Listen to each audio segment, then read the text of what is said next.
Early in my career as a school leader, still carrying the discipline and mission focus forged during my years of service in the United States Army, I had the privilege to walk the hallways of a Title I school where the per-pupil funding model meant that every student who walked out the door of our school took dollars with them. Now, the school had been awarded a generous external grant to fund a student mentoring program. The grant was 2 years old. However, nobody had asked, what happened in year 3? Well, when year 3 arrived, it arrived quietly, the way budget crises always do. No alarm, no warning letter, just a spreadsheet at a budget meeting that showed the money was gone. 8 mentors and 47 students were in the program. Most of them were young men who, for the first time in their academic lives, had a consistent adult relationship they could count on. The community had not been prepared. The reserve did not exist. The sunset plan had never been written. But more on this later. Let me ask you, what happens to the most vulnerable students in your school when the money runs out? Well, it is a question that keeps superintendents and principals awake at night. It is the question behind every budget meeting that drags on too long, every spreadsheet that does not quite balance, and every program coordinator who wonders whether their work will survive the next fiscal year. For K-12 public school leaders across the country, budget shortfalls and funding cliffs, those abrupt drops in revenue that occur when one-time federal grants, stimulus dollars, or enrollment-based allocations expire, well, they are not hypothetical. They are reoccurring, often devastating reality that disproportionately lands on the shoulders of students who can least afford it. As John Maxwell so powerfully reminds us, a leader is one who knows the way, goes the way, and shows the way. So the financial stewardship of a school district is at its core a leadership act, and it demands both courage and clarity. So I want to talk about proactive, equity-centered financial planning, because the good news is that funding cliffs do not have to become funding collapses. Research, policy experience, and the lived wisdom of district leaders point to a set of best practices that, when implemented with intention and community, can protect core services even in the leanest of times. So the first best practice I want to talk about is build multi-year financial forecasting into every budget cycle. You see, single-year budgeting is a trap. Districts that plan only for the current fiscal year are perpetually in crisis management mode. Multi-year forecasting and modeling for revenue and expenditure projections 3 to 5 years out give leaders the visibility they need to spot cliffs before they arrive. Tools like scenario planning allow finance teams to model best case, moderate, and worst case enrollment and funding trajectories simultaneously. The next best practice that I want to discuss is create a reserve fund policy built around equity.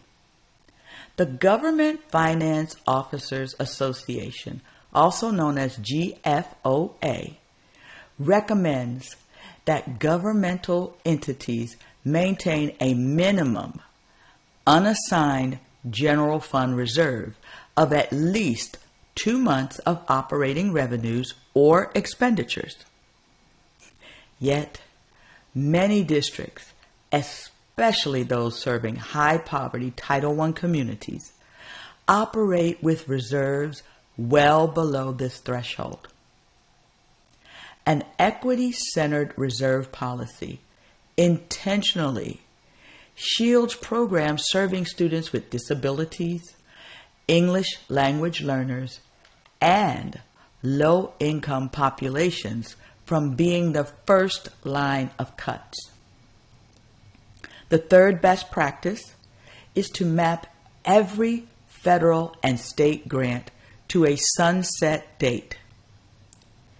When pandemic-era elementary and secondary school emergency relief, also known as ESSER, when those ESSER funds began expiring, hundreds of districts were caught flat-footed, having hired staff and launched programs without a sustainability plan. Every grant-funded position and program should carry a sunset review at least 18 months before expiration, triggering a deliberate decision of either absorb into base budget or phase out responsibly or seek replacement funding. The fourth best practice is to engage the community as a strategic partner. Why? Because they are your partners in educating students. Transparency is not a weakness. Districts that communicate budget realities clearly and early through community forums, multilingual town halls, and accessible data dashboards build the trust and political will needed to make difficult decisions. You see, when families understand why choices are being made, they are far more likely to advocate alongside the district rather than against it. And the last best practice I want to talk about is protect the instructional core first. Research consistently shows that cuts to direct instructional services, classroom teachers, interventionists, and student support staff produce the greatest harm to student outcomes. So administrative efficiencies, energy conservations, and shared services with neighboring districts should absorb reductions before the instructional core is touched. So now I want to share with you the rest of the story around the mentoring program. We saved the program, but barely, and not before months of uncertainty that students felt, even if they never said a word. The experience branded into me the conviction that financial planning is not a back office function.